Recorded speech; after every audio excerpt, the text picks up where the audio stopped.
Pokud je ta masáž jako zdravě postavená, tak právě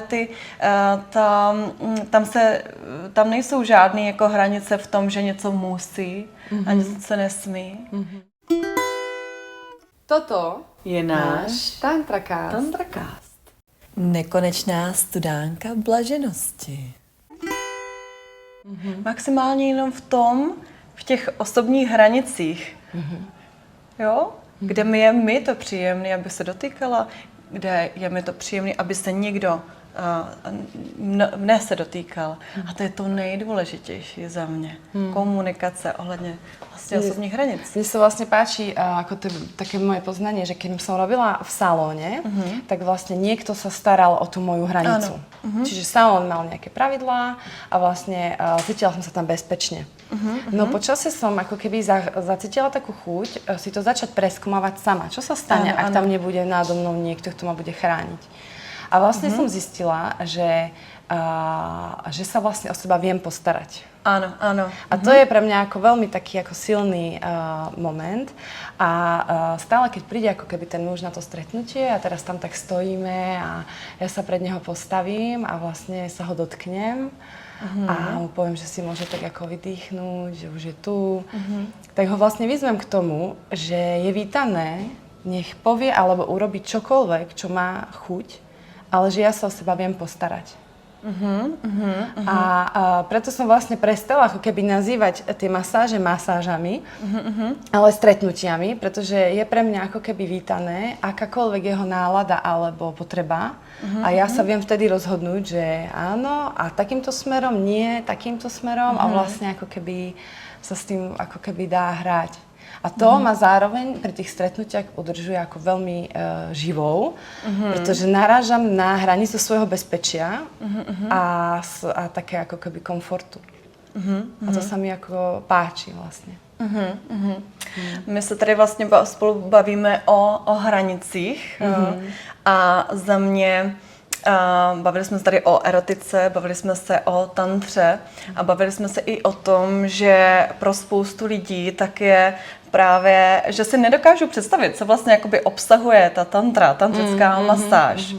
A taky bych chtěla možná zmínit, že jsou prostě třeba existují salony, kde to tam třeba takhle jakoby úplně moc nefunguje právě, jo. A myslím jako ohledně, že jsou tam komunikované hranice, jo. A taky jsem se chtěla možná trošku pobavit i o takových jakoby nálepkách tantry. Jo. A já úplně moc nemusím a úplně se trošku alergická na to, že někdo řekne, a já dělám tu pravou tantru. A co je to vlastně jakoby ta pravá tantra, že? Já za mě tak je to, že bylo nám dáno tyhle fyzický, prostě krásný, erotický tělo, sexuální tělo. A byla nám dána ale ten náš spirit, ta naše duše. A všechno by mělo být takhle v souladu v podstatě. A aby ta masáž, když se bavíme o té masáži, ale ono to může být nejenom u masáže, pak to může být v partnerství, že jo? Ono to taky vlastně všechno s tím souvisí. Tak je důležitý, že vše dělám v souladu sama se sebou, s úctou a respektem k hranicím toho druhého, k té druhé osobě a s úctou a k hranicím vlastně mě samotné v podstatě, jo? A když to tam je, tak potom tam ten prožitek, to střetnutí, ať už u tebe, nebo u mě na masáž, nebo u kohokoliv jiného, tak může teprve kvést, rozkvétat v podstatě, až teprve. A pak se bavíme o té vědomé masáži. Takže ono je to úplně jedno, jestli tomu řeknu erotická masáž, tantrická masáž nebo mantrická. Je to úplně vlastně jedno. Důležité je, jestli vlastně tu tantru jako takovou, tu filozofii žiju a jestli jsou s tím v souladu nebo nejsou. Když nejdu proti sama sobě, a to si myslím, že je důležitý prostě ve všech oblastech, ať už dělám třeba, řekněme, v takovým trošku erotičtějším salonu, jo, kde je to tam jako smyslnější. Ale ono v podstatě každá masáž, tantrická nebo erotická, může být jakoby víc taková jako erotičtější, šťavnatější, anebo se budeme bavit jenom uzemňující, nebo jenom taková jako po povrchu, jenom taková, že se vlastně třeba ani člověk nedotkne intimních partií. Jo? To je inak zaujímavé, lebo ja som ako keby prišla k takému vtipu s jednou priateľkou, s ktorou sa rozprávali, že aký je základný rozdiel medzi ženou a mužom. A to, že žena proste túži, aby sa jej muž dlho dotýkal, aby proste ju hladil. Až potom niekedy v budúcnosti sa jej dotkol vagíny. Ale muž túži, že dotkni sa mi penisu a potom odo mňa môžeš chcieť čokoľvek. A potom sa môžeme ako keby rozprávať. Ano, ale ono to je vlastne ako keby, ono to sa javí ako nebezpečne, ale vlastne to je kľúč tej ako keby komunikácii, že vlastne sme presne ako protipólni, úplne rozdielni. A nie je ako keby pre mňa nemusí byť pre mňa nebezpečné ako splniť vlastne tú potrebu, ale ako pritom si ako keby ostať v tej svojej hravosti. Že to neznamená, že ja mám nejakú povinnosť, ale ako keby vidieť, že ten druhý človek to má trošku inak. Áno, presne tak. A preto aj sa mi páči, keď napríklad nejaký ako muž sa ma chce dotknúť a teraz cítim, že ten dotyk, on myslí síce dobre, ale niečo mi tam ako nesedí a preto mu poviem, že takto. A napríklad mu chytím ruku a trošku mu akoby ukážem, aká je vlastne tá intenzita a to miesto, kde vlastne sa vieme stretnúť. Mám pocit, že práve v tomto svete muži počúvajú od žien často nie a takto a takto a takto. A vlastne, že ako áno. To sa mi páči na těch stretnutiach. Dotkni sa ma takto to mám ráda. Ano. Ono, ale je i důležité si možná říct, že každá vlastně jakoby žena to má jinak. Jo, že někdo je dotykovější, nikdo ne. A s někým to jde takto a s někým úplně jinak. No, určitě. A za mě je vždycky důležitý si před tou masáží ještě když člověk není jako tak jako ovíněn, omámen vlastně tím hormonovým koktejlem vlastně, hormonálním koktejlem, pardon, že si přesně jakoby vyjasnit, kde ty hranice, kde ta červená, řekně pomyslná červená opravdu je.